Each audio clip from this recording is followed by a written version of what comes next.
بسم اللہ الرحمن الرحیم۔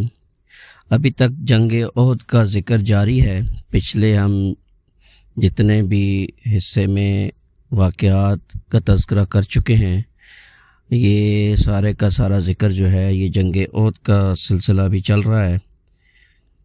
ابن اسحاق کا بیان ہے کہ رسول اللہ صلی اللہ علیہ وسلم گھاٹی میں تشریف لا چکے تو ابی بن خلف یہ کہتا ہوا آیا کہ محمد صلی اللہ علیہ وسلم کہاں ہیں؟ یا تو میں رہوں گا یا وہ رہے گا۔ صحابی نے کہا یا رسول اللہ صلی اللہ علیہ وسلم، ہم میں سے کوئی اس پر حملہ کرے۔ رسول اللہ صلی اللہ علیہ وسلم نے فرمایا اسے آنے دو۔ جب قریب آیا تو رسول اللہ صلی اللہ علیہ وسلم نے حارث بن سما سے ایک چھوٹا سا نیزہ لیا اور لینے کے بعد جھٹکا دیا تو اس طرح لگا ادھر ادھر اڑ گئے جیسے اونٹ اپنے بدن کو جھٹکا دیتا ہے تو مکھیاں اڑ جاتی ہیں۔ اس کے بعد آپ صلی اللہ علیہ وسلم اس کے مد مقابل پہنچے۔ اس کی خود اور زرہ کے درمیان حلق کے پاس تھوڑی سی جگہ کھلی دکھائی پڑی۔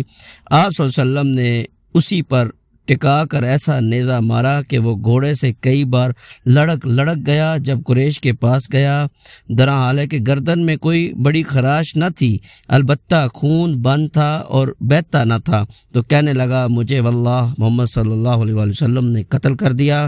لوگوں نے کہا خدا کی قسم تمہارا دل چلا گیا ہے، ورنہ تمہیں واللہ کوئی خاص چوٹ نہیں ہے۔ اس نے کہا وہ مکے میں مجھ سے کہہ چکا تھا کہ میں تمہیں قتل کروں گا، اس لیے خدا کی قسم اگر وہ مجھ پر تھوک بھی دیتا تو بھی میری جان چلی جاتی۔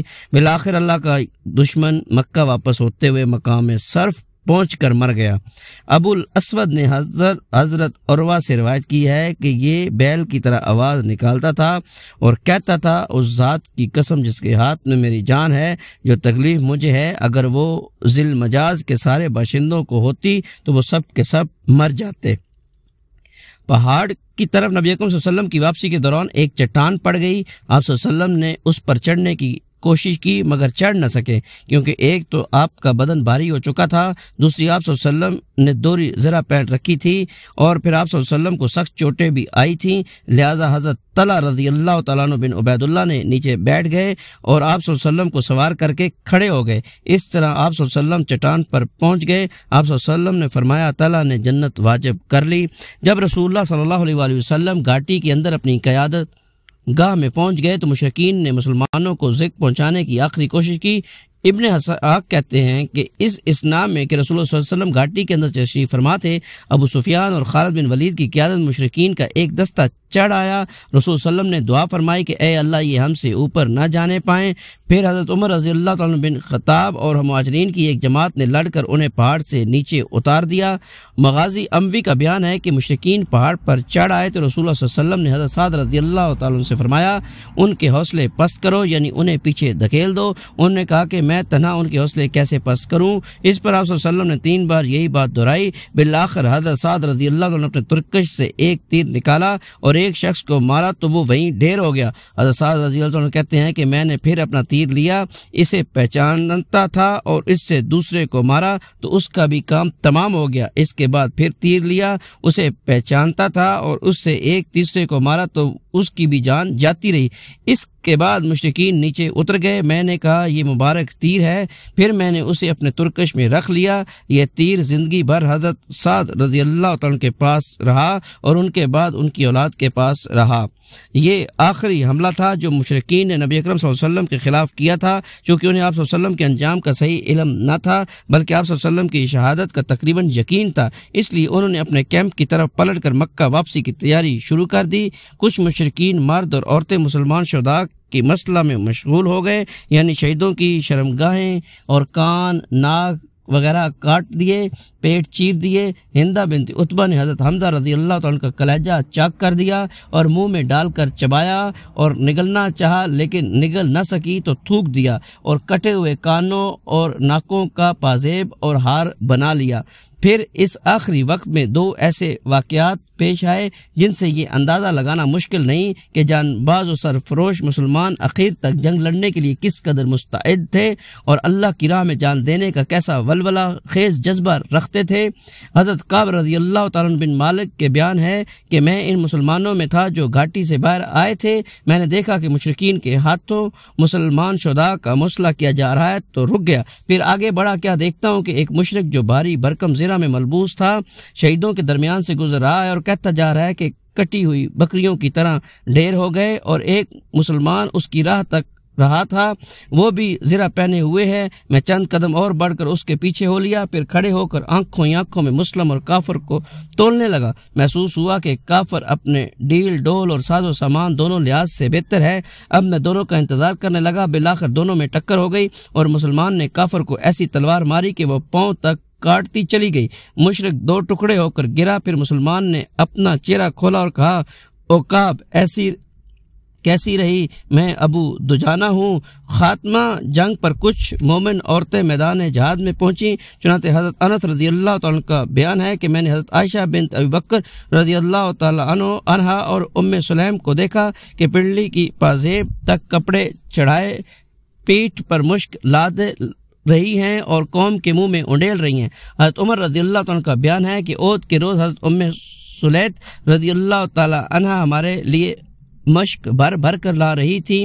انہی عورتوں میں حضرت ام ایمن بھی تھیں۔ انہوں نے جب شکست خوردہ مسلمانوں کو دیکھا کہ مدینے میں گھسنا چاہتے ہیں تو ان کے چہروں پر مٹی پھینکنے لگی اور کہنے لگی، یہ سود کاٹنے کا ٹکلا لو اور ہمیں تلوار دو۔ اس کے بعد تیزی سے میدان جنگ پہنچیں اور زخمیوں کو پانی پلانے لگیں۔ ان پر حبان کو زیر بن ارقہ نے تیر چلایا، وہ گر پڑیں اور پردہ کھل گیا۔ اس پر اللہ کے دشمن نے بھرپور کہکا لگایا۔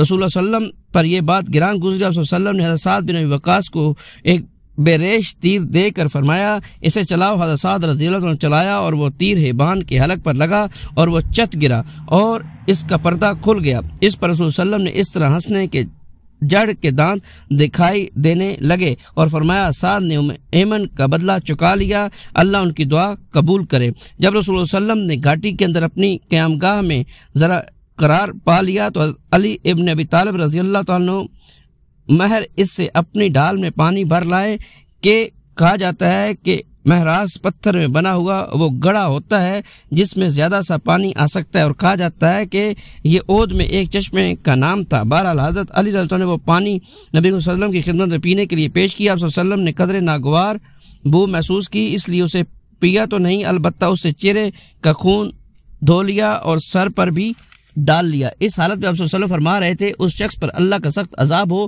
جس نے اس کے نبی صلی اللہ علیہ وسلم کا چہرہ خون آلود کیا۔ حضرت سہل رضی اللہ تعالیٰ عنہ فرماتے ہیں کہ مجھے معلوم ہے کہ رسول صلی اللہ علیہ وسلم کا زخم کس نے دھویا، پانی کس نے بہایا اور علاج کس چیز سے کیا گیا۔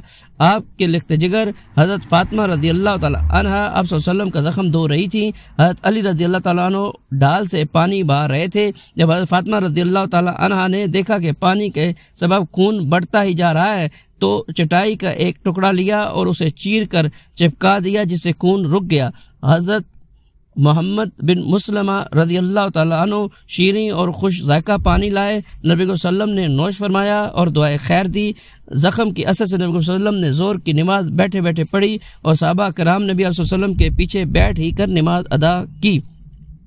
مشرکین نے واپسی کی تیاری مکمل کر لی تو ابو سفیان جبل احد پر نمودار ہوا اور بآواز بلند بولا، کیا تم میں محمد صلی اللہ علیہ وسلم ہیں؟ لوگوں نے کوئی جواب نہ دیا۔ اس نے پھر کہا، کیا تم میں ابو قحافہ کے بیٹے ابو بکر ہیں؟ لوگوں نے کوئی جواب نہ دیا۔ اس نے پھر سوال کیا، کیا تم میں عمر بن خطاب رضی اللہ عنہ ہیں؟ لوگوں نے اب کی مرتبہ بھی جواب نہ دیا کیونکہ نبی صلی اللہ علیہ وسلم نے صحابہ کرام کو اس کا جواب دینے سے منع فرما دیا تھا۔ ابو سفیان نے ان تینوں کے سوا کسی اور کے بارے میں نہ پوچھا کیونکہ اسے اور اس کی قوم کو معلوم تھا کہ اسلام کا قیام انہی تینوں کے ذریعے ہے۔ بہرحال جب کوئی جواب نہ ملا تو اس نے کہا، چلو ان تینوں سے فرصت ہوئی۔ یہ سن کر حضرت عمر رضی اللہ عنہ بے قابو ہو گئے اور بولے، او اللہ کے دشمن، جن کا تو نے نام لیا ہے وہ سب زندہ ہیں اور ابھی اللہ نے تیری رسوائی کا سامان باقی رکھا ہے۔ اس کے بعد ابو سفیان نے کہا، تمہارے مقتولین کا مسئلہ ہوا ہے لیکن میں نے نہ اس کا حکم دیا اور نہ اس کا برا ہی منایا۔ پھر نعرہ لگایا، احلو حبل بلند بلند۔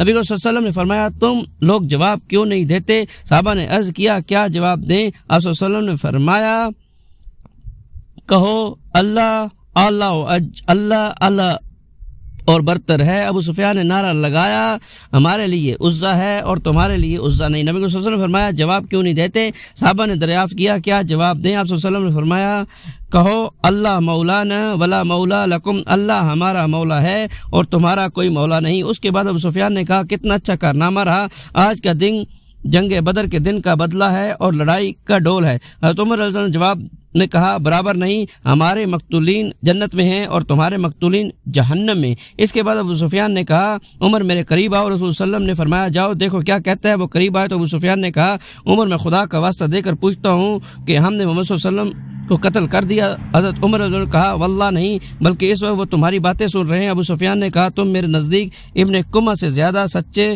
اور راست باز ہو۔